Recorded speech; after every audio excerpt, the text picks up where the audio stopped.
Olá pessoal, tudo bem com vocês? Bem-vindos a mais um episódio do podcast Pessoas Comuns. E hoje nós temos uma convidada muito especial, a Dani Trujillo. Ela é que é fundadora da Remimo. Temos aí também anos na estrada juntos, aí a gente já se conhece há um bom tempo, né? É um prazer estar com a Dani aqui. Dani, seja bem-vinda ao nosso podcast. Obrigado pelo convite. Obrigada. Obrigado pelo convite, não. Obrigado pela participação, né? Acho que tá ao contrário. Obrigado pela participação. Obrigada pelo convite. É uma honra estar aqui, né? Legal. Você que acompanha desde do nascimento da Remimo, né? Então, pra mim é uma honra estar com você aqui. Desde os primórdios lá, daqui a pouco a gente vai falar dessa parte aí, né? A gente tava conversando no bastidor, ninguém nunca perguntou, é que tem pessoas que têm informações privilegiadas, né? Sim. Quem participou da história sabe, lá de trás. Sim. Bom, Dani, vamos começar uma parte bem mais pessoal, busca lá no fundo, lá nos arquivo secreto lá da Dani. Não precisa ser tão secreto assim. Por favor. Quem que é a Dani? Da onde veio? Os desafios aí? Como que foi a sua infância? Ai, olha, a minha infância foi regada a muita brincadeira. Então, eu sempre fui uma Maria moleque que brincava de jogar futebol na rua, descalça.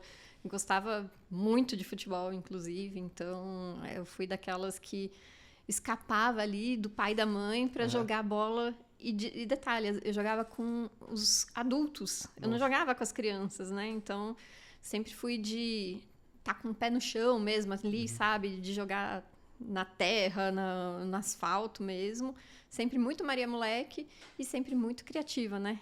Então, com o incentivo da minha mãe, que adora todo tipo de artesanato, né? Então, eu ficava me dividindo entre estar na rua, brincando, e também dentro de casa, brincando com as coisas, com as manualidades, né? Legal. Que hoje em dia a gente fala, né? O artesanato, parece que a palavra ficou um pouco em desuso, né? O pessoal fala bastante agora sobre manualidades. Manualidade, eu não conhecia, não. Não conhecia? Não conhecia. Manualidade. É um nome mais chique para artesanato, né? Chique. Então, sempre fui desse tipo de criança, né? De estar ali. Não era muito comum de brincar de boneca. Brinquei, óbvio, né? Mas sempre no futebol. Ralando o joelho. Ralando o joelho, chutando bola, tirar a tampinha do dedão. Então... Esse dói. Dói. Esse dói. E em São Paulo mesmo, Osasco? Onde que... Olha, eu morei por 12... Não lembro agora se foram dos 12 até os 12 aos 13, mas por essa faixa de idade eu morava em São Mateus. São Mateus. Zona Leste. Aí depois eu me mudei para Santo André, onde eu fiquei até eu me mudar para Osasco. Que aí foi quando eu casei e fui para Osasco. Quando a gente se conheceu, você morava em Santo André, então? Em Santo André, ainda em Santo André. Que já é o outro lado, né? Né? Porque São Mateus... Não, mas é perto. É perto? Ali, o local que eu morava em Santo André fica entre a divisa de São Mateus mesmo e com Mauá. Perto da ali próximo da Petroquímica. Ah, legal. Então... E você tem irmãos? Tenho um irmão mais novo, o Fernando. E ele mora por perto aqui? Vocês têm Agora ele tá morando perto do Jabaquara, né? Porque a gente todos nós morávamos em Santo André com os meus pais. Aí meus pais em 2017 foram morar no interior de São Paulo. Aí a gente continuou morando ali em Santo André por um tempo. Aí eu casei, fui para Osasco, ele casou, foi para o centro de São Paulo. Aí agora ele não está mais casado e está morando no Jabaquara. Ah, legal. Seus pais estão no interior, então? Estão no interior. Estão mais tranquilo. Sim. Mas a minha mãe sente bastante falta daqui, né? Da agitação. O meu pai ama, né? Porque toda semana vai pescar no rio, então... É uma maravilha, né? Mas a sua mãe era bastante participante no começo, né? Eu lembro que ela ajudava você a montar as peças. Então. Não, acho que a família inteira. Porque quando eu comecei muito novinha com a produção de acessórios. Eu tinha 15 anos. Então, aí eu fazia, óbvio, né? Não era um trabalho, era só um complemento ali de renda. E aí, quando eu comecei a faculdade, que aí eu levava as peças para as meninas na faculdade, eu fazia estágio na MTU, Empresa Metropolitana de Transportes Urbanos, né? Então, e tinha muita mulher lá também. Então, a demanda aumentou pra caramba. E aí eu colocava meu pai pra me ajudar, minha mãe, meu irmão. Quase era uma linha de produção em casa. Então, todos eles sempre foram muito bem participativos, né? Minha mãe e meu pai, quando eles estão para cá, sempre estão me ajudando com algum reparo no ateliê, ou meu pai me ajuda bastante com engenhocas para me ajudar, então ele criou um carrinho para transportar as caixas para as feiras, né? Ele fez sob medida. Passei as medidas da mesa que eu carrego, das caixas, então... Tanto que onde eu vou com o meu carrinho nas feiras, o pessoal, onde você comprou? Eu falei, não, meu pai que fez. Pai que fez. E a minha mãe, inclusive, ela continua me ajudando, que ela que faz as embalagens. As embalagens. Que essas embalagens, inclusive, que são novas, né? Sim. Essa daqui a gente ainda não completou 1 ano. Mas elas são de resíduos, né? De confecção de calça jeans. Legal. Então, ela que costura pra mim, ela que faz. Ela manda pra cá. Aí me manda pra cá. Manda pra cá. Pô, bacana. E ali na sua infância, o que foi a parte mais complicada, assim? Teve dificuldades aí, provavelmente, mas o que você fala assim, nossa, isso aqui foi muito tenso? Você tem alguma lembrança aí? Olha, eu acho que é mais marcante, assim, de dificuldade, que eu lembro que eu queria muito ser jogadora de futebol. Muito, Caramba. muito. E a maior dificuldade é que, na época, tinha muito preconceito de mulher jogando, né, futebol. Então, tinha... e principalmente porque eu não gostava de jogar com as meninas, porque eu já estava num nível melhor Acima. ali de jogo, né? Então, eu queria jogar sempre com os meninos. E aí, começavam gente, me fugiu... É o bullying, né? O bullying, me falando que, na época, o pessoal falava, sapatão, e aquela homofobia, Sim. sendo que eu Você nem só sou queria jogar homossexual. bola. Então, eu só queria jogar futebol. E aí eu acho que até por um pouco de defesa daquela época, né? Ali, os anos 90, por ali. Então, aí acho que eu meio que fui desistindo desse sonho por conta desse tipo de atitude das pessoas, né? Então, a gente não tinha o empoderamento que a gente tem hoje de conhecimento, de lutar, né? Falar assim, não. Tipo, E se eu fosse jogar... também, qual é o problema? Sim. Se eu fosse homossexual e quisesse jogar futebol, qual que é o problema? Sim. Então, assim, eu acho que e, lógico, as dificuldades de qualquer adolescente de se entender na vida e tudo mais, se achar, né? Mas, assim, acho que desde muito nova eu sempre... Era engraçado de puxar assim na lembrança. Eu brincava de escritório com meus primos. O que é brincar de escritório, né? Então, tipo, a gente fingia que estava trabalhando com máquina de escrever, né? A gente fingia que estava lá digitando. Tinha com uma máquina mesmo? Não, na imaginação, porque a gente não tinha, tinha, né? Então, eu ficava lá brincando. E aí, como eu era a mais velha dos primos, né? Então, a gente... eu sou a chefe. Então, em algum momento, eu acho que eu já sabia que eu queria estar numa posição de trabalhar em empresa, de executiva, digamos assim, sabe? Então, isso me lembra bastante a infância, né? A infância. Você falou dessa parte da máquina de escrever na memória. Eu lembro uma vez que a gente ganhou, eu e meu irmão, a gente ganhou um teclado. E era só o teclado. E tinha a pontinha do cabo, assim. Que deve ter caído em desuso lá, enfim, quebrou. E aquele lá era o nosso caixa. Então ele era a gente fazia mercadinho e tal. Aí tinha alguém que era o caixa, normalmente era eu, ou a minha prima, que é mais velha. A gente era o caixa e o meu irmão, meu primo, iam lá comprar as coisas. O que você quer? Eu quero tal coisa. Pá, pá, pá, pá. Aí teclava lá. Então era um teclado mesmo. Ali na calçada ou no quintal de casa a gente ficava brincando com isso daí. Não sei onde foi parar esse teclado aí, mas um dia ele existiu. Ele existiu, né? Ele existiu. E eu só fui ter um computador, sei lá, uns 8 anos, 10 anos depois. Eu tive um computador, meu primeiro computador, com 15 anos. Eu também. Né? Então, a gente tinha 7, 8 anos. E eu nunca fui muito ligada, assim, em tecnologia quando era pequena. A gente tinha videogame, eram os mais simplesinhos que tinham, né? Tipo Atari. Eu acho que eu tive... Eu não lembro se eu tinha aquele que era do Nintendo. O Nintendo. Eu acho que eu tive um usado. E eu lembro que eu comprei o meu PlayStation 2 com mais de 30 anos. Porque eu gostava de jogar luta, porque qualquer botão que você aperta ali, você acerta alguma coisa. Mas, assim, de infância eu sempre fui muito da brincadeira Da mesmo, rua. da rua. A gente morava num quintal grande com duas famílias, né? Tipo, dois irmãos da minha mãe com as suas famílias, né? Então, eram muitas crianças no quintal. Então, a gente fazia as organizações de brincadeira ali mesmo, né? Caramba. Então, tinha muita brincadeira eu tava lembrando até com o Rafa, né? O meu marido.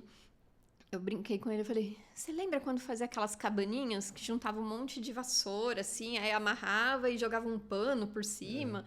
Ou aquelas camas que tem uns pinos, assim, a gente juntava, como era eu e meu irmão, então tinham duas camas, então a gente tirava o pino que ficava perto da cabeceira, colocava um lençol Aham. e fazia uma mega cabanona. Virou uma cabana. E brincava. Então, assim, eu acho que isso também muito me influenciou em todas as minhas atividades manuais, né? Então, não era muito ligada em... Tanto que, assim, às vezes eu fico conversando com o Rafa e eu falo, eu não lembro desse desenho. Porque eu não ficava assistindo TV, eu não me ligava nisso. Eu gostava de brincar mesmo, né? Então, eu sei, por exemplo, o que é Jaspion, o que é... Sim. Thundercats, essas coisas, mas assim, não me marcou. Se eu assistia, não me marcou, porque Você tava fazendo outras coisas. eu tava fazendo outras coisas, com certeza. Diferente das crianças de hoje, né? Que agora Não, fica nos gente, desenhos, mostra sem noção. só celular, TV. Tanto que assim, acho que por isso que hoje em dia eu quase não consigo ficar muito na frente da TV. Eu não tenho muita paciência. A gente começa a assistir alguma coisa lá em casa e eu já começo a dormir. Acho que o meu corpo entende, assim, tipo... Repouso. É repouso. Tá quietinha? Tá em repouso, porque eu sempre fui muito agitada, né? Muito agitada. E esse empreendedorismo, então, ele vem lá de criança, né? Ele foi cultivado desde sempre. Eu lembro que nessa época que eu mudei para Santo André, aí eu tive que trocar de escola e foi... Acho que uma também dificuldade foi essa, porque eu tive a troca de local de moradia numa época que eu estava construindo várias amizades ali, né? Então, quando eu troquei, foi revoltante, né? Mas aí vieram novas amizades, né? Então, eu lembro que a gente juntava eu e umas 2, 3 amigas e fazia bolo e levava para a escola para vender e ter um dinheirinho. Caramba. Então, sempre estava fazendo alguma coisinha ali. Tava envolvido, né, ali no dia a dia. Isso você fala com 12, 13 anos. 12, 13 anos. E aí, já mais ou menos uns 15, você já tava vendendo as bijuterias? Eu acho que eu não lembro de vender, mas que eu já fazia, sim. Eu acho que para vender foi meio que quando eu entrei mais na faculdade. Aí ali eu já vendia. Mas já era uma bagagem já de vários anos, né? Sim. Legal. E aí, eu lembro quando a gente se conheceu lá na PUC, né, em 2014. Lá se vão aí quase 12 anos, né? Gente, bastante tempo. Lá, PUC Perdizes. Baita curso aquela, né? Aquela Gente, foi aquele foi uma virada de chave. Foi a primeira virada de chave. A segunda foi na pós que eu fiz logo em seguida daquele curso. Aquele de marketing que você fez, não? Não, de engenharia de produção. Engenharia de produção. Tá. Que foi mais recente, tem uns 5 anos? Não, eu terminei em 2017. Faz tempo. Já tem um tempinho. Já tem um tempo. Já. Entendi. Eu lembro que naquele curso também, pra mim, foi um negócio fora da... Porque eu vim do interior e tal, nunca imaginava ir pra uma faculdade tipo uma PUC, né? E aí, quando você chega lá, eu lembro que eu vi aquela logomarca da PUC e falava, caramba, meu, nem acredito que eu tô aqui, né? E aí a gente se conhece, e eu lembro que teve o projeto final daquele curso, daquela extensão, era apresentar uma ideia de negócio, né? E aí você veio com um negócio que já tava meio que funcionando, tinha até na etiquetinha já um nome, Sim. E eu lembro exatamente que o nome era My Own Collection. Sim, e o porquê desse nome. Uhum. Quando eu comecei a ter a ideia de que poderia ser comercializado, eu falei, que nome diferente de dar? Porque, assim, a maior parte das mulheres, né, eu me incluo nessa lista, pra gente os acessórios são muito mais do que só para enfeitar. Acho que traduz muito a nossa personalidade, né? Então, a ideia do My Own Collection era pra gente, a pessoa ter a própria coleção dela. E até porque, naquela época, sem saber que eu trabalhava com upcycling, né? Que foi nesse trabalho que eu identifiquei que era um upcycling. Então, eram peças únicas na época, porque eu desmontava peças que as minhas amigas não queriam mais, né? E desmontava, higienizava e juntava com peças que eu comprava ali no centro de São Paulo para criar os acessórios. Então, por se tratar de peças únicas, então era para a pessoa criar a sua própria coleção. Só que as pessoas não entendiam muito bem o conceito. Eu também não tinha essa preocupação de explicar, então era meio imatura ali, né? E aí foi nesse trabalho que a gente estava até nos bastidores falando, eu lembro que alguém falou, né? Mas isso é sustentável, porque eu lembro que um dos requisitos, né, é que tinha que ser uma entrega de um negócio que trouxesse ou a sustentabilidade ou alguma coisa mais pro lado social. Eu lembro. Era esse o foco. E aí, quando não só criativo, né? Exatamente. Porque o curso era de criatividade e inovação de negócios, né? Aí eu lembro, em alguma coisa, a gente conversando, falei, então... minhas amigas quando não querem mais as peças, elas me dão, desmonto, coloco, higienizo e coloco junto com as outras peças, né? Aí alguém que falou, mas isso é sustentável? Tá, o que é sustentável? Eu não tinha noção do que era. Aí esse foi um dos primeiros estalos de tipo, uau, temos aí um trabalho legal para ser feito, né? E aí foi por conta disso que eu fiz uma imersão para poder entender que nome poderia traduzir melhor do que My Own Collection, né? Que aí foi quando a gente fez a troca do nome para Remimo. Essa troca ela aconteceu mais ou menos quando? Você lembra? Que ano? Fevereiro de 2015. Menos de um ano depois, então. Foi. Menos de um ano, porque esse curso a gente deve ter terminado em julho de 14. Eu acho que passou um pouquinho mais. Né? Eu acho que passou um pouquinho mais porque julho. eu lembro que logo em seguida eu fiz a inscrição para pós no Mackenzie. E aí foi logo... Eu lembro que passou pouco tempo que a coordenadora do curso que tinha me chamado para fazer um... A Rosana? Não vou me lembrar agora o nome dela. Eu lembro do João. Do João Monteiro. O Monteiro é inesquecível, né? As aulas dele foram incríveis. Mas foi a coordenadora do curso que me indicou para gravar um depoimento falando do curso e o quanto refletiu isso para minha visão de negócios e tal, para Globo. Para aquele programa, acho que era Como Será? Que tinha na época, acho que hoje em dia não tem mais. Aí eu lembro de ter gravado. E aí, quando eu gravei isso, que eu falei, não pode ser mais My Own Collection. Então, eu lembro que quando saiu essa reportagem, que foi em fevereiro, foi quando eu fiz a transição. Porque não podia falar o nome da marca, tinha que falar meu nome, sobrenome e tal. Não podia nem falar do nome da PUC também, só do curso em si, né? O nome do curso.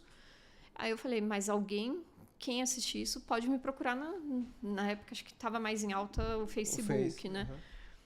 Eu falei, então tem que mudar logo. E eu lembro que a chavinha para trocar foi essa, por conta desse depoimento que ia aparecer na Globo. Entendi. Então... Caramba. Nossa, acabou que o curso te fortaleceu no sentido de marca, propósito. Sim. E ele te abriu até portas e fez com que você mudasse a marca. Você vê que o negócio... Não, total. Funcionou ali muito. Total. Eu tenho um carinho muito grande por esse curso, que foi, acho que, uma grande virada, assim, na minha visão com o que eu fazia. Que eu sempre gostei muito de criar os acessórios ali, mas, assim, não estava enxergando tanto como uma oportunidade de negócio, né? Era mais um hobby. Era muito mais um hobby. Vendia, legal. Já teve, na época que nem tinha nome ainda, acho que de My Own Collection, acho que nem nome eu usava na época da faculdade. Teve mês de eu pagar mensalidade da faculdade com dinheiro dos acessórios. Então, assim, sempre sempre me gerou alguma rendinha por ali, mas assim, nada.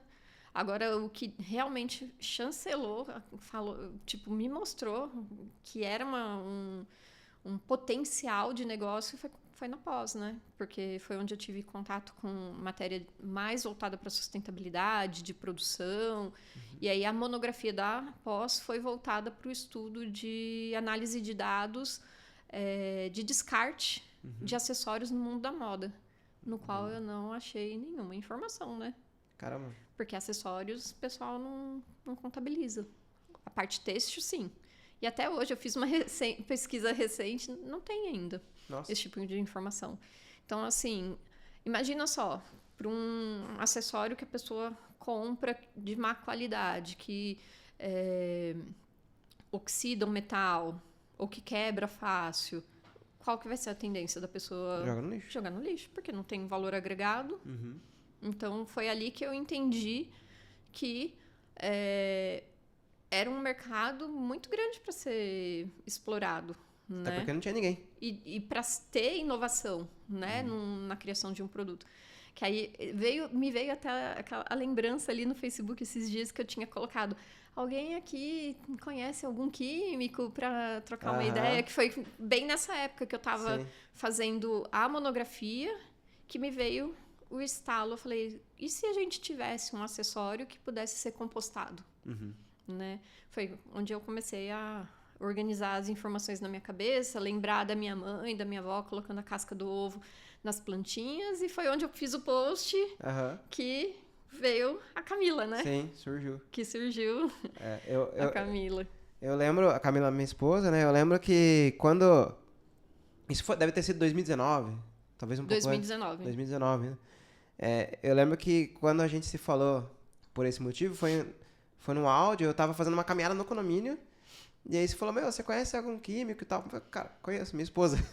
Né? E aí eu botei vocês em conexão, e muitas panelas depois, né? Muitas panelas, muitos testes de jogar peças. E resina, e jogar pra ver se quebra ou não, né? Aquela coisa. Aí saiu a coleção. Conta um pouco aí de como funciona, como surgiu essa coleção, o material, enfim. Sim, quando eu comecei a conversar com... Na época, eu lembro até que foi com a Ká e com um amigo meu, Gustavo, que tinha trabalhado comigo em uma outra empresa que também ele tinha acabado de se formar em química, e a gente tentava ali entender que caminho seguir. Aí acabou que o Gu saiu do circuito e ficou só eu e a Ká. E aí eu sempre trouxe para ela a situação de que eu queria que fosse tudo natural. Então, porque a ideia é que eu queria compostar. Então foi onde a gente foi quebrando a cabeça ali de entender que tipo de resina usar, que tipo de produto misturar para colorir, porque só a casca do ovo eu gosto muito da cor, né? Que é o que cru, é essa né? daqui, né? Que é o cru. Esse aqui é só da casca do ovo branco, né? Porque a casca do ovo vermelho, ele fica num tom meio beijinho. Eu não vou ter... Nessa coleção a gente não tem na cor natural da casca do ovo vermelho. Então foi onde a gente vai quebrando a cabeça ali para conseguir chegar na composição final do nosso biocompósito, né? E demorou, acho que foram quase 3 anos. Eu ia falar uns 2 anos e pouco. Né? Uns 2 anos e pouquinho. Que eu comecei a comercializar foi em 2023. Começo de 2023. E essa conversa foi de 2019? De 2019. Então foi um tempo, hein? Sim. É o tempo do desenvolvimento, que daí surge uma coleção. Essa coleção, ela acaba renovando toda a Remimo, né? Não tô falando, não essa, mas a primeira que teve. Sim, né? que aí foi onde eu... Qual que era a maior dificuldade de trabalhar só com upcycling, né? Que seria essa transformação de pegar peças que as pessoas não usam mais, desmontar, higienizar e criar peças novas. Eu não consigo escalar. Porque por mais que eu trabalhe com moda sustentável, que a gente tem aí uma premissa de não ter uma produção em larga escala, mas eu preciso escalar. Sim. Como negócio, eu preciso vender. Preciso manter a empresa. Então, a sustentabilidade não tem que ser só num processo, né, produtivo. Ela tem que ser financeiro Sim, também, no né? fim das contas, você precisa de um retorno, né? Exatamente. Então, o que eu fiz? A ideia ainda é muito incrível do upcycling e eu sempre tive como pilar da marca não só a sustentabilidade, mas a ação social. Então, eu acabei levando para um pilar social esse trabalho. Então, a gente fez... Esse ano, a gente deu uma parada com essa parte, porque eu tô estruturando o meu negócio, né? Colocando a casa em ordem, porque quando eu comecei, eu não tinha essa visão realmente de negócio, então tinha muita coisa ali para se organizar. Então, esse ano foi dedicado a essa organização. Mas o ano passado a gente fez um programa de capacitação de mulheres numa comunidade no Morro da Mandioca, que é perto do autódromo. Então, fiz esse trabalho junto com uma ONG, e aí a gente fez um ciclo de vários tipos de oficinas desse tipo de upcycling para as mulheres que trabalham na ONG replicarem na comunidade. Então, essa parte eu levei para um social, porque era muito difícil. E primeiro porque, assim, se você faz uma campanha de arrecadação disso, a gente já teve dentro da GM, da Magazine Luiza, da Siemens. Em um ano eu coletei 500 quilos de bijuteria. Nossa. Então, assim, a demanda era muito alta e eu, como empreendedora sozinha, eu não conseguia dar conta. Então, eu falei, vou fazer isso, né? E aí, quando veio esse biocompósito que a gente criou, eu falei, é isso que eu quero pro negócio mesmo, né? Então, aí esse biocompósito veio para renovar mais uma vez o ciclo de trabalho na Remimo, e foi onde a gente começou a entender muitas outras oportunidades, né? Não só do biocompósito, mas até do resíduo desse biocompósito. Então, as cascas de ovos, quando a gente transforma em farinha, para chegar nesse acabamento fino, a gente usa uma peneira com a trama bem fechadinha. Então, ainda que você volte para o liquidificador para bater, ainda fica sem conseguir bater e fica mais grossa a casca, né? Aí a gente trouxe isso num outro tipo de material para oficinas. Então, é o que a gente faz de biocerâmica. Então, para objetos de decoração. Legal. Então, hoje, se você falar assim, Dani, qual que é o seu resíduo de produção? Papel higiênico. Caramba. Porque é o que eu uso para limpar os recipientes, né? Do que a gente usa para produzir, que não dá para ser usado pano, porque o biocompósito acaba endurecendo o pano, eu já testei, então fica tentou? só... Eu tentei. Cheguei a tentar, mas eu só tenho isso de resíduo, porque eu não sobra nada. Ele se sustenta, na verdade, né? O processo todo, ele... Sim, e quando eu estava em todo esse processo de criação junto com a Ká, eu sempre falava para ela muito dessa preocupação de não sobrar, de ser coisas assim que a gente reaproveitasse mesmo, porque quando eu fiz essa monografia para o Mackenzie, eu estudei bastante ecodesign, e o ecodesign ele é pensado em todos os detalhes. Então, por isso que hoje, se a pessoa não quiser mais uma peça, ela pode tirar o pino e compostar. A gente não embute o pino, por exemplo, do brinco, para ficar fácil da pessoa tirar. Dá para tirar essa parte? Dá para tirar com um alicate de ferramenta mesmo. Então, a ideia é essa. Então, o metal, como é aço inox, então ele vai ser altamente reciclável, não tem banho, então a gente consegue reciclar. E essa parte a pessoa coloca numa plantinha. Então, é óbvio, ela não vai se decompor em pouco tempo, né? Então, mas é melhor do que um plástico. Plástico são 400 anos, né? Sim. Esse daqui a gente tem uma estimativa de uns 50 anos. Então, ainda dá pra gente ver ele se... na nossa vez ainda vai dar pra ver. Ainda vai dar pra ver, porque o primeiro plástico criado ali ainda tá lá, né? Ainda tá lá, né? E vai ficar um bom tempo ainda. Vai ficar um bom tempo lá.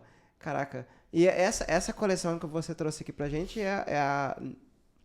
com esse biocomposto? Isso. É a segunda, terceira? Terceira. Terceira coleção já. Já. E conta um pouco dessa coleção pra nós. Essa coleção é muito especial, não Cara, só pra eu achei mim, lindo, eu achei lindo. mas ela é muito especial porque em todo esse processo de amadurecimento meu como mulher, meu como empreendedora, como empresária, eu percebi da força de outras mulheres que me ajudaram, às vezes nem tão diretamente, mas por serem inspirações, né, para mim, e também diretamente. Então eu falei assim, eu decidi que a partir de agora todas as minhas peças elas terão nome de mulheres. Legal. Justamente por isso. Então, essa coleção especificamente, ela tem o nome de Raízes Femininas, que são mulheres que são raízes para mim, no sentido de que me trazem aquela base para eu poder crescer, né, para florescer e ser ali cultivada, digamos assim, e que me ajudaram de alguma forma a transformar ou a minha vida pessoal ou a minha vida na Remimo, né? Então, inclusive, temos uma peça em homenagem à Camila, Olha só. né? Essa daqui. Ela sabe disso ou não? Eu comentei com ela que ia ter, Então mas tá. acho que ela nem viu Ela não ainda. viu? Olha só. Essa aqui, então, é a peça Camila. Olha só. Ela não parece ser muito brava, não. Mas Ai, ai. não, eu até comentei Lindo. que, assim, as peças, elas não necessariamente lembram o estilo da pessoa. Até porque eu Sim. sei que a Ká gosta de peças menores, né? Ela é mais compacta. Ela é mais discreta, mas muito mais no sentido da significância das mulheres, né? Então, a Ká é uma mulher super jovem, né? A gente tem uma diferença aí gigantesca de idade, né? Amanhã eu tô fazendo 41 anos e ela não chegou nem nos 30 ainda, Não, né? vocês são 10, então, porque ela vai fazer 31. Então, 10 anos. a gente tem É uma diferença, razoável, né? Então, assim, ela traz aquela jovialidade, né? Assim, então, por isso que é uma peça uma diferente da outra, né? Toda boa. orgânica, né? Então, por exemplo... E que tá sempre em mutação, digamos assim, né? Exatamente, né? Então, eu tenho peças que, por exemplo, essa daqui se chama Luciana, essa e essa daqui é a Flávia. E aí, o porquê, né, dessas peças... Cara, essa cor, esse verde aqui é bonito demais, né? É um verde, isso é verde, né? Ou é azul? Eu tô chamando de turquesa escuro. Turquesa. Porque Linda é uma cor. mistura de mica em pó turquesa, que é aquele um azul mais aberto, né? Com espirulina, Que é verde. que é verde. Que é verde. Não deixa de ser um verde, Cara, né? bonito demais esse aqui. O azul eu já conhecia, mas Ele esse já verde... era da nossa... então, essa coleção tá chegando com cores novas, né? Felipe, tá aparecendo aqui. Essa... Aqui, ó. Muito lindo esse aqui. Bonito demais. Então, a gente tá com essa cor nova, né? Que é o brinco Luciana, correto? Luciana, inclusive, então... Por exemplo, para você entender a dinâmica de como foi escolher o design versus as pessoas homenageadas, né? A Luciana, eu adotei ela como tia, né? Porque ela é tia do meu marido. E, assim, para mim, ela é um sinônimo de força, assim, gigantesco por conta de várias fases bem difíceis que ela passou na vida dela. Então, meio que mostrando os pedacinhos dela que se juntaram para ser a mulher forte, potente, empoderada que ela é hoje, né? Assim como também o Brinco Flávia, que também passou por diversas fases bem difíceis e hoje é essa mulher potente que ela é. Esse é o Flávia, lindo também. Que essa cor você disse que é limitada, né? É limitada esse lilás. Essa de baixo, né? Porque ela é uma mistura de duas raízes, né? A raiz de uma planta e de uma árvore, que a pessoa que desenvolve essa alquimia de cores, que é a Maíra, que eu até fiz um curso com ela sobre isso, né? De extração de cores naturais, né? Ela estava fazendo um teste lá, era para chegar num marrom, só que passou do ponto ali em algum momento que ficou Quando eu vi isso, né, no dia que eu fui fazer o curso com ela, eu falei, eu quero esse tom pra mim. Ela, mas eu só tenho esse pouquinho, eu não vou conseguir entender qual parte que eu errei ali no processo pra chegar nessa cor. Eu falei, não tem problema, a gente fala que é uma cor limitada, mas a gente traz. Então, foi um erro muito... Foi uma surpresa agradável. Né? Muito agradável, né? Legal. Mas o marrom, no fim das contas, vocês conseguiram chegar. A gente conseguiu Que é marrom esse com outro? argila vermelha. Esse outro aqui. Esse aqui, Sim. qual é o nome? Esse é o brinco rosa. Brinco rosa. Aqui, Felipão. Esse daqui. Show. Lindo também. É um marrom meio terra. Sim, lembra bastante terra. Legal. E Lindo. aí também tem o brincos em Baíma. Em Baíma. Em Baíma. É Esse aqui. inspirada numa mulher que é do povo originário Puri, Uhum. né? E é aquilo que eu te falei das representações. Ela também é uma mulher que usa brincos bem pequenininhos, só que para mim todas essas voltas do design aqui me lembra muito todas as provocações que ela me traz, porque ela é uma das minhas mentoras hoje, né, de negócios. Então, é esse movimento que ela me traz que me trouxe a inspiração para criar esse design, Legal. né? E até aproveitando e trazer uma novidade sobre esse brinco, a gente vai fazer um trabalho social em cima das vendas desse modelinho, que é para poder fortalecer o povo Puri, que tem passado ultimamente por algumas dificuldades, principalmente com água potável. Então, a gente vai reverter uma porcentagem das vendas desse brinco para a comunidade do povo Puri. Essa comunidade fica aqui em São Paulo mesmo? Não, em Minas. Em Minas? Em Minas. Legal. Se eu não me engano. Ela mora lá ou mora aqui? Ela mora no Rio. Mora no Rio. Ela mora no Rio, me atende online, né?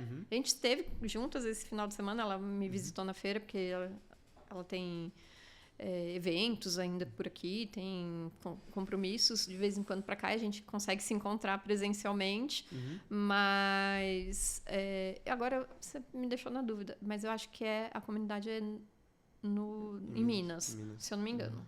Legal. E eu lembro uma época que você estava com uma dificuldade com relação aos designers por causa das formas. Como que você chega nos designs? Ainda hoje eu faço a compra de formas prontas. Elas são formas importadas, mas ainda são formas prontas. Mas já estou trabalhando em paralelo no desenvolvimento das nossas próprias formas, que aí a gente não vai ter limite de criação, né? Sim. Então, atualmente, todas essas peças são de formas que são comercializadas, mas em todo esse tempo eu não vi ninguém usando nenhum tipo das formas que então são formatos assim que realmente quando a gente está no desenvolvimento da coleção a gente olha muito isso para ter esse cuidado de trazer realmente um design que não vai ter nada parecido. Não consigo ainda controlar isso, né? Sim, mas para a próxima que a gente está desenhando já para o ano que vem, a próxima coleção, já vai dar para ter a nossa própria forma. E fala um pouco desse que você está usando. Esse aí também lindo demais, hein? E esse daqui é o... Mostra do outro lado, que dá para ver na câmera. Isso, show de bola. Esse são os brincos Val. Eles são inspirados na minha sogra. Legal. Não a conheci. Infelizmente, eu não tive tempo de conhecê-la. Ela chegou a falecer, acho que 6 meses... Foi 6 meses antes de eu começar a namorar com o Rafa. Mas como a minha história com o Rafa é um pouquinho antes, a gente teve um breve relacionamento antes. Ela sabia da minha existência, né? E assim, também teve uma história assim de superação, de várias batalhas ali com problemas de saúde e nunca deixou, pelo que me relatam, né? Nunca tirou o sorriso do rosto, sempre estava ali batalhando, tentando deixar as coisas sempre mais leves, sabe? Então, acho que vou tomar um pouquinho de água. Fica à vontade. Aí ela recebeu essa homenagem aí também, com esse brinco de peças sobrepostas, né? Sim. Bem legal. E aqui a gente trouxe uma técnica de marmorização, que a gente não tinha feito ainda em nenhuma outra peça. Então a gente mistura duas cores num formato, um desenho bem orgânico, então não vou conseguir fazer sempre os mesmos desenhos, né? Então é bem legal por isso, que é uma peça bem diferente. E única, né? Ainda tem um pouco de My Own Collection, então, né? Porque na questão do você ter o seu próprio, né? Digamos assim. Sim. E eu acho que, assim, de certa forma, as nossas clientes que são, assim, bem assíduas, né? Elas sempre têm uma coleçãozinha delas ali, né? Então, quando lançam uma cor nova, eu tenho uma cliente, inclusive, que sempre me encontra nas feiras, ela, olha, essa cor eu não tenho ainda. Então, ela fala, olha, eu tenho já de todas as cores. Então, de alguma forma, My Own Collection ainda Tá tem ali, né, um pouquinho Porque do conceito. ela tá montando a própria coleção da área, né? Ela tá Sim. fazendo ali. E às vezes até você sem perceber, né? Sim. Ela tá montando, né? E o que eu percebo que quem compra, as pessoas não conseguem usar outras peças. E isso me deixa muito feliz porque as peças são muito leves. Então você não sente que está usando. E assim, a gente toma um cuidado muito grande com metal. Por isso que a gente optou por trabalhar com aço inox. A gente poderia trabalhar com metal banhado ou a prata mesmo, mas o aço inox, ele possibilita muito mais a não ter alergia, a não ser que a pessoa tenha alergia ao próprio inox, né? Então, eu fico muito feliz que eu acho que essa era uma das grandes dificuldades que eu tinha quando era My Own Collection. Eu não tinha essa visão do conforto no sentido... Aliás, do conforto na sua totalidade, porque eu não sei se você vai lembrar, eu fazia uns brincos enormes, só que ficavam pesados. Então, muitas vezes a pessoa falava assim, eu amei, mas é muito pesado, não tá confortável, né?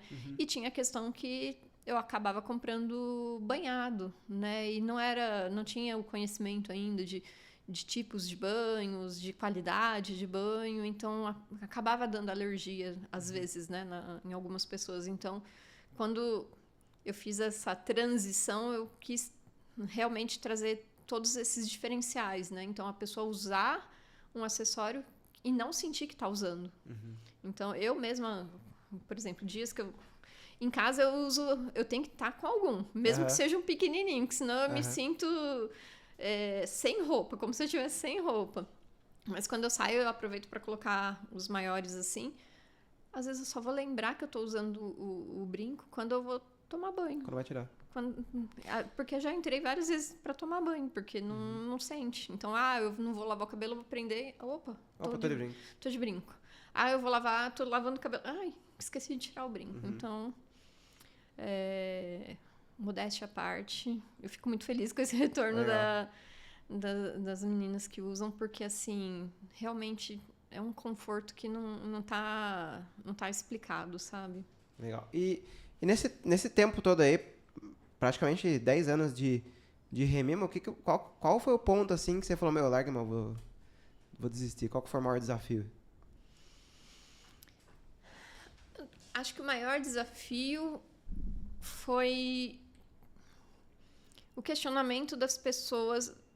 Eu não sinto tanto isso hoje com o biocomposto, mas quando eu estava com a parte só do upcycling, as pessoas falavam, mas você reutiliza a peça e vai me cobrar caro? Que na concepção da pessoa, às vezes, era caro. Queria que fosse de graça, né? As pessoas entendem que, se você está reaproveitando alguma coisa, você não tem que cobrar caro. O caro é tudo relativo. É perspectiva, né? E perspectiva. Então, e me comparavam muito com peças da 25 de março. Aí isso eu ficava tão chateada que eu falei, gente, é uma peça única. E todo o trabalho que se tem para ir coletar essas peças, higienizar. Eu lembro que eu fiz um investimento no equipamento de higienização de peça. Na época, eu tinha isso em 2000 2017. Eu paguei R$3.000 no equipamento. Uhum. Para ter, assim, uma qualidade de higienização. Porque quando ali naquela época que a gente estava fazendo a PUC, eu passava um álcool só. Uhum. Não, ali era um trabalho. Higienização mesmo. Era um trabalho bem diferenciado. Então eu meio que falei assim, então, se você quer comprar uma peça assim, vai na 25, então. Uhum. Então ali, acho que a maior dificuldade que eu larguei mão mesmo, e o que eu acho muito gratificante é que com esse trabalho do biocompósito, parece que as pessoas... Também acho que a gente está vivendo um outro momento, que as pessoas estão mais atentas e entendendo realmente o valor, né, do trabalho manual, do trabalho de uma reciclagem, porque eu transformo a casca do ovo. Uhum. Então, assim, é trabalhoso. Sim. Então... Até a questão da coleta, a limpeza. A limpeza, é demorado para fazer a limpeza, fazer todo o processo da transformação da farinha. Então, mas só vai um metalzinho aqui, outro ali. O que está no preço ali não é só o metalzinho, tem a mão de obra. Tem todo o trabalho de quase 3 anos de pesquisa para desenvolvimento, né? Então, assim, eu acho que, pelo menos agora, com esse trabalho atual da Remimo, não tem mais tanto isso. Mas na época do upcycling, acho que foi a maior dificuldade de conseguir fazer as pessoas perceberem o valor da marca e não o preço. Uhum. E, sinceramente, os nossos preços nunca foram exorbitantes. Uhum. Então, foi o maior desafio. Hoje você vê mais como uma oportunidade, então, né? O momento que a Remimo está levando, né? Sim. Questão de coleção, questão de produto, posicionamento. Já tem, né, um nicho mais específico, né? Sim, Seria isso. E hoje você vende para todo o Brasil? Sim, inclusive a gente teve uma venda para Cabo Verde. Nossa. A pessoa estava aqui, né? Aí ela não conseguiu efetuar a compra pelo site por conta de cadastro, né? Porque aí se coloca lá o cadastro, o CEP, não vai identificar. Essa plataforma atual que a gente tem não tem ainda essa opção, né? Mas a gente conseguiu eu entreguei no hotel, a gente fez a venda pelo WhatsApp, mas... Legal. Aliás, já tem vários lugares aí do mundo que o pessoal vem, né? Compra em feirinha e tal. Mas atualmente a gente entrega no Brasil todo. E o principal ponto de venda tem sido as feiras. Sim, as feiras são bem, bem fortes, porque é quando a pessoa se segura, ela sente o peso da peça, que é quase nulo, né? Não tem muito peso. Então a gente tem peças, a maior, essa daqui, ela pesa 5 gramas cada peça. Então... Dá pra ver que quando você pega aqui, dá uma impressão de que esse papel pesa mais do que a peça. Dá uma impressão, não sei se... Mas dá uma... Sim. Dá uma então, impressão. esse daqui, o par pesa 5 gramas. Uhum. Então, aí a pessoa fica espantada, né, positivamente, né? Então, quando ela consegue ter ali o encontro, né, com a marca, de segurar, de poder experimentar. Então, ainda está com maior foco nas feiras, Nas né? vendas presenciais mesmo, Sim. né? O online já é menos. E conta um pouco dessa nova embalagem aqui, que eu gostei demais. Eu tinha visto a anterior, que era tipo um envelope, né? Sim, sim. Que era de papel reciclado, se eu não me engano. Sim, sim. Era de papel reciclado. Justamente por ter tanto resíduo têxtil no mundo, foi quando eu imaginei que a gente poderia aproveitar isso e transformar algum tipo de resíduo na embalagem que ela pudesse ser reutilizada várias e várias outras vezes. Então, se você reparar, a gente não tem plástico nenhum em nada das nossas embalagens. Então, a gente opta sempre pelo papel, né, para ser as bases, né, que seguram os brincos. E aí a gente tem algumas parcerias com confecções de calça jeans, que a gente consegue pegar os resíduos deles e transformar nas embalagens. Então, e aí por isso que varia bastante de tonalidade, né? Então, tá vendo que estão diferentes as cores Sim, aqui. sim. Às vezes a gente usa o forro do bolso da calça jeans. Ah, legal. Que é um azul mais clarinho, né? Não, é beijinho. Beijinho? Beijinho. Ah, Então a gente consegue reutilizar também. Então, aí a gente desenvolveu nesse formato para ser tanto presenteável, porque já lindo, fica, né, lindo. bem fofinho. Um acabamento bem bonito. A gente não usa nenhum tipo de... Essa parte aqui é pra amarrar. aí fica assim, ó. Ah, deixa eu mostrar aqui na câmera. Aqui, ó. Quando você comprar a sua peça Remimo, é assim que ela vai chegar pra você. E essa etiqueta aqui do lado, ela é também resíduo de jeans, ou não? Não chega a ser resíduo, mas ela é produzida por uma empresa que é especializada em produção sustentável de etiquetas. Puta, bem bacana. E o cordãozinho, a gente escolheu uma ecojuta. Então tem um pouquinho de juta, né? Sim, que é a clarinha, fio, né? a clarinha. E essa outra parte aqui, ela é de algodão também. Ah, então, legal. a gente não Show de tem botão. A gente consegue criar o botão do próprio biocompósito, mas a gente pensou em não misturar vários tipos de materiais, que é o mesmo conceito das peças. Então aqui a peça vai ter Uma coisa só. só o biocompósito e o metal, porque a gente não tem como criar ainda do próprio biocompósito o pino do brinco, por exemplo. Sim. Porque senão ficaria muito grosso para ele ter sustentação, né? E aí, imagina, não daria. Tem como, né? Não tem como. Então, na embalagem, a gente deixa só parte têxtil mesmo, porque se a pessoa não quiser mais jogar no lixo, pelo menos o tempo de decomposição de todos os materiais vai ser muito similar Bem ali, menor. muito próximo, né? Mas as pessoas Muito amam, legal. reaproveitam. Não, esse aqui dá pra usar bem de boa. Não. É um bolsinho, né? Uma bolsinha bem bolsinha. bacana. Eu trabalhei em indústria têxtil e... Nossa, o que tinha eles daqui? Porque era tapete que fazia. E a base dos tapetes era juta.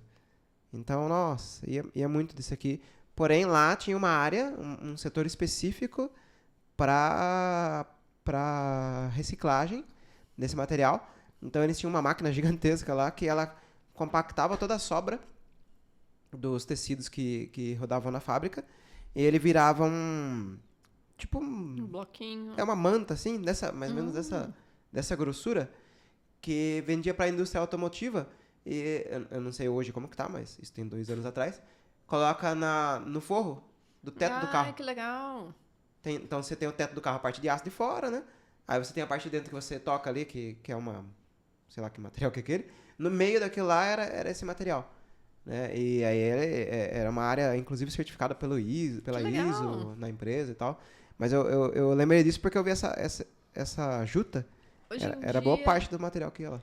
Hoje em dia tem vários trabalhos, acho que aqui no Brasil nem tanto, mas eu sei que fora do Brasil tem bastante trabalho de reciclagem dos tecidos. Então eles moem, transforma como se fosse uma fibra aquilo ali e usa para, obviamente não é bloco para fazer uma estrutura de casa, mas é aqueles blocos de revestimento. Ah, legal. Para decoração, tem gente que cria móveis, então assim, tem bastante trabalho legal de opção, né? De opção. E esse daqui aproveita e leva Opa, show. para a Camila. Ah, legal, obrigado. Ó, Camila, você ganhou um aqui, hein, meu? Ganhou.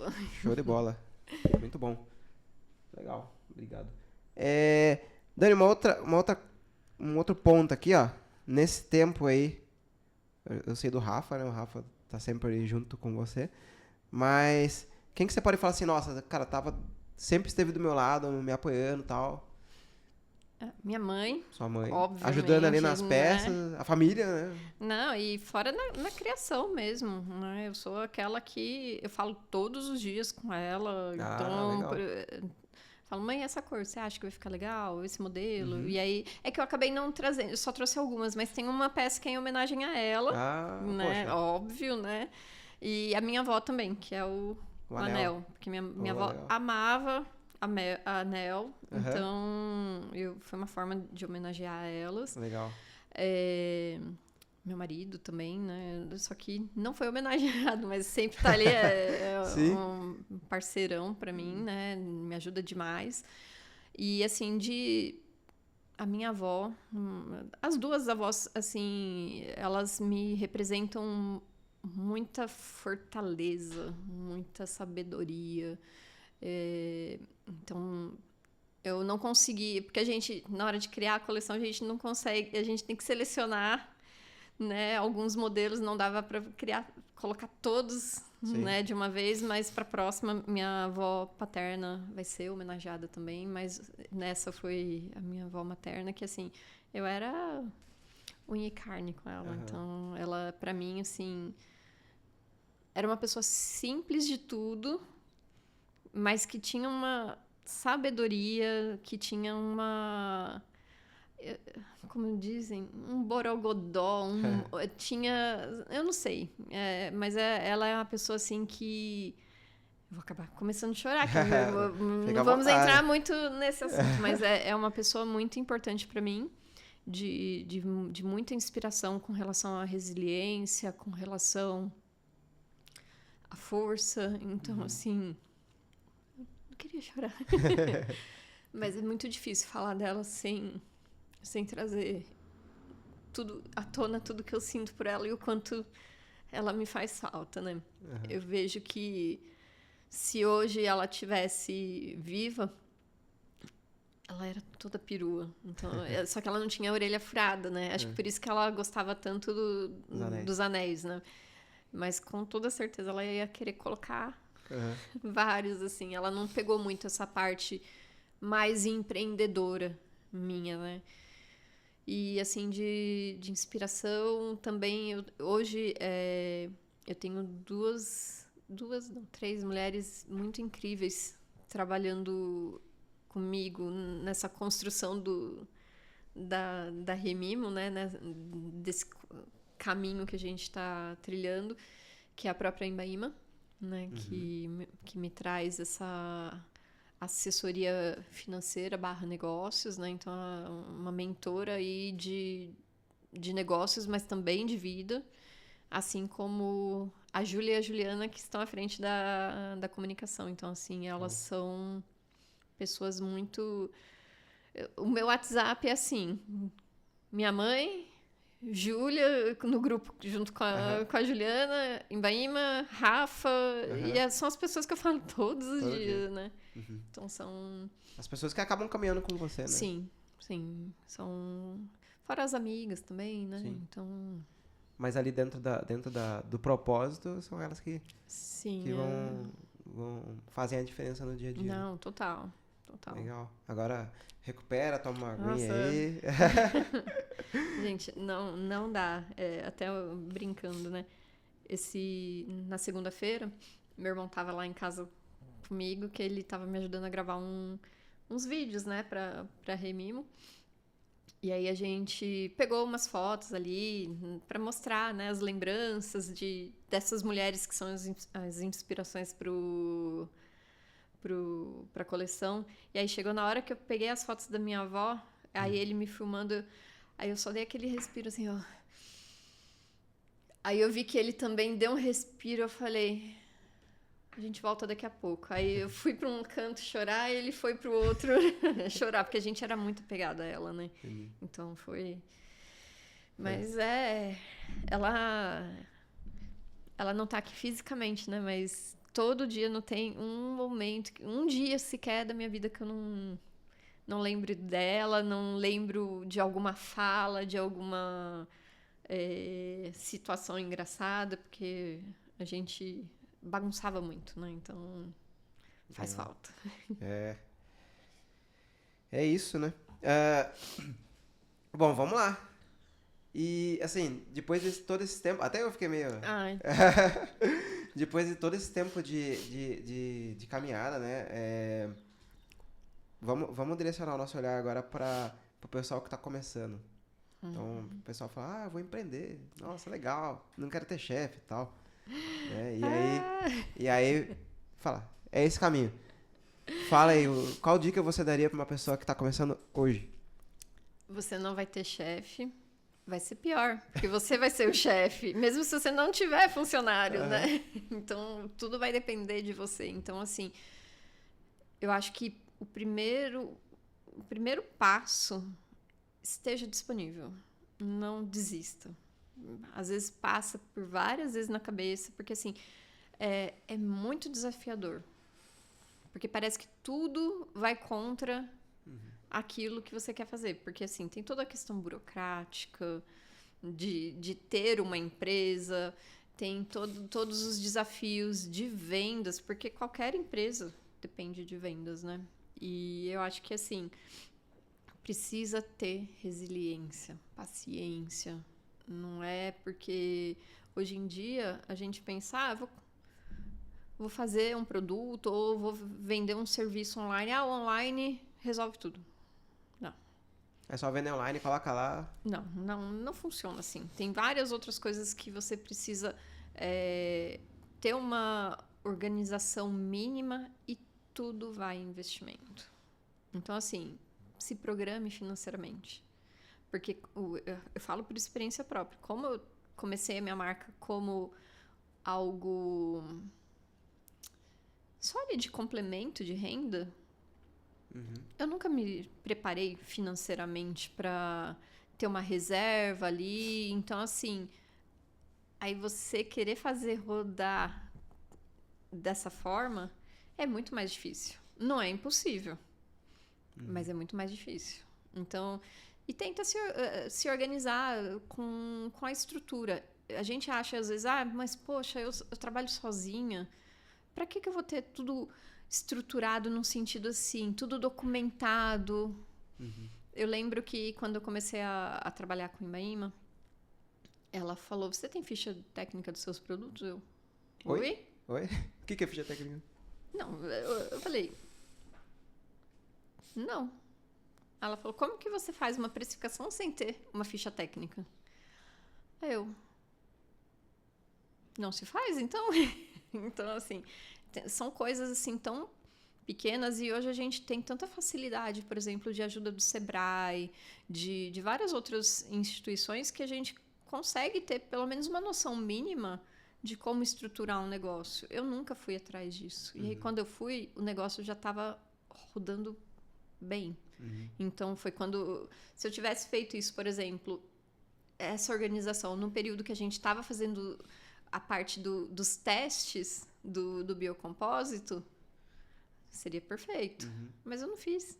Eu lancei o biocompósito e aí as coisas foram fluindo, e aí eu tive que parar para poder organizar. Então, assim, eu acho que, muito resumidamente, de dica, é isso. Se organize, procure ajuda, né, de pessoas que entendam. Isso não significa que você tem que ter um investimento também para isso. Tem várias formas de fazer isso sem você ter que investir num primeiro momento. Né? Então, eu acho que basicamente é isso. Aqui no escritório a gente tem 3 palavrinhas. Que é disciplina, paciência e foco, né? E acho que para sua mensagem aí faz bastante sentido, né? Sim. Disciplina para ter a constância, manter, ter uma forma de fazer.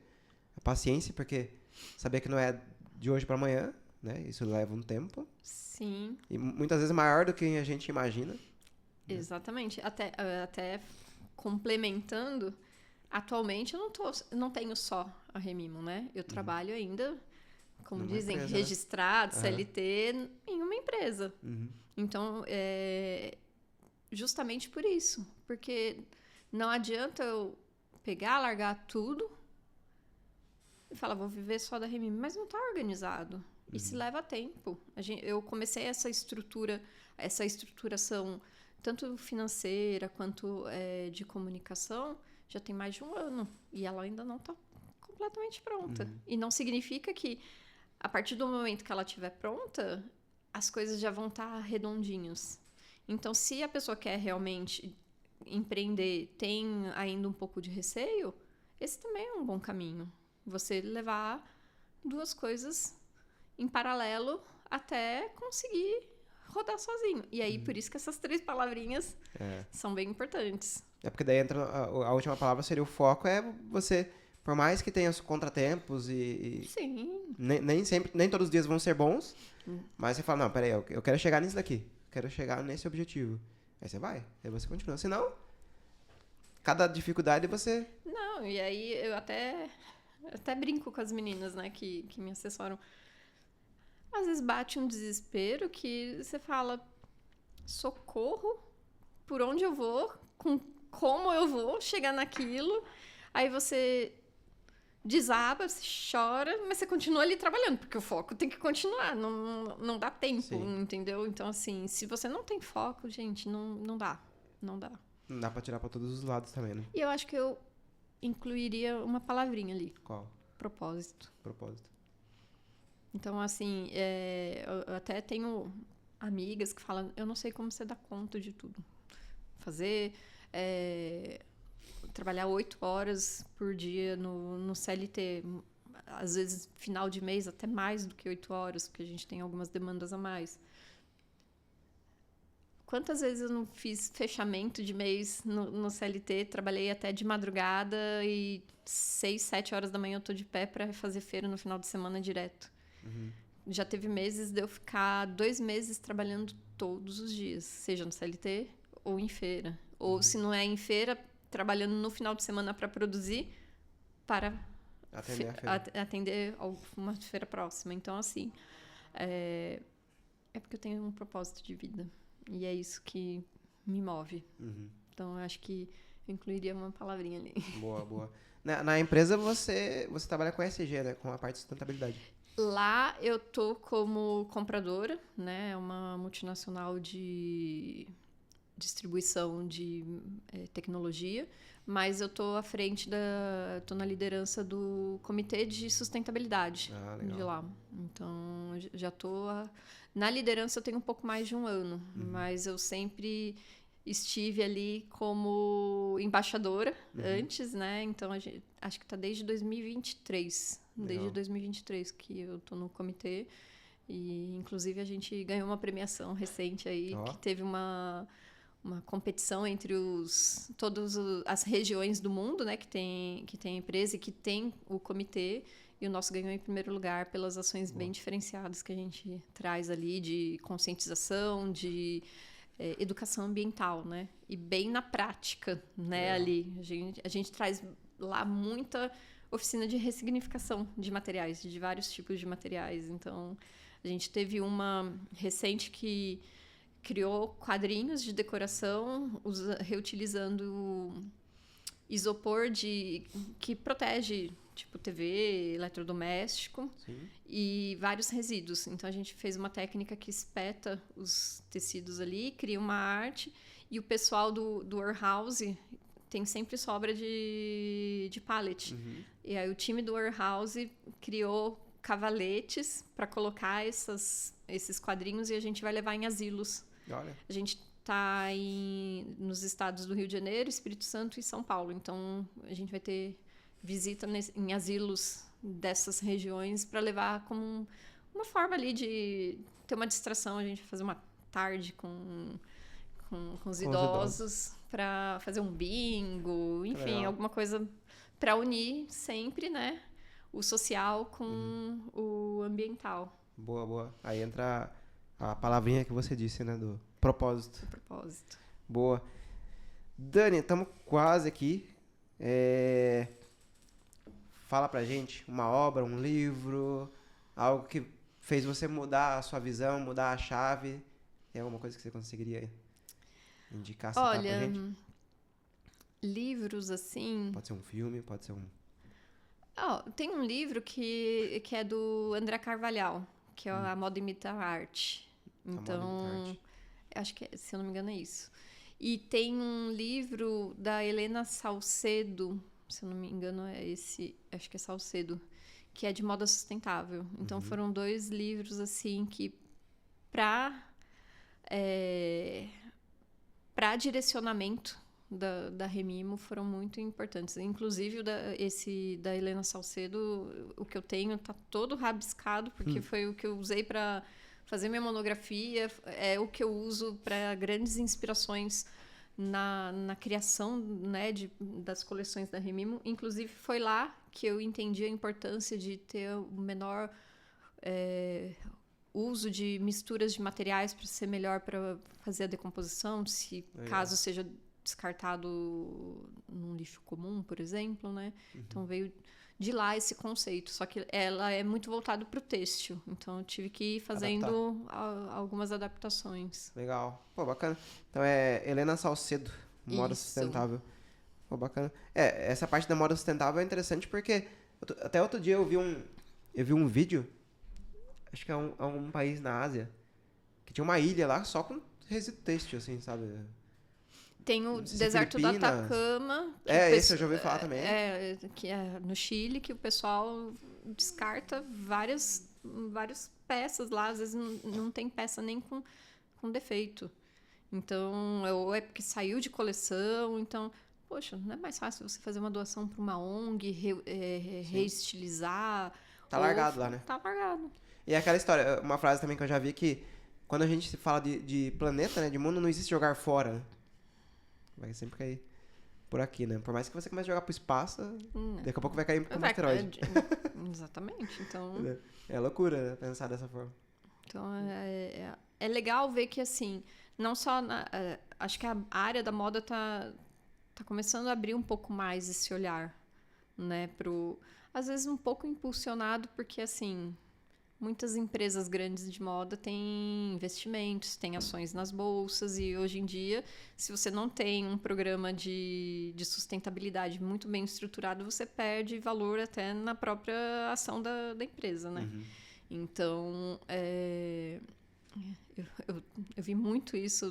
Eu fiz uma pós no ano passado de ESG, que aí eu falei assim, já que eu tô no comitê de sustentabilidade, eu entendo um pouco mais da área de moda, porque é o que eu atuo já há algum tempo. Então, deixa eu me especializar na parte corporativa também, né?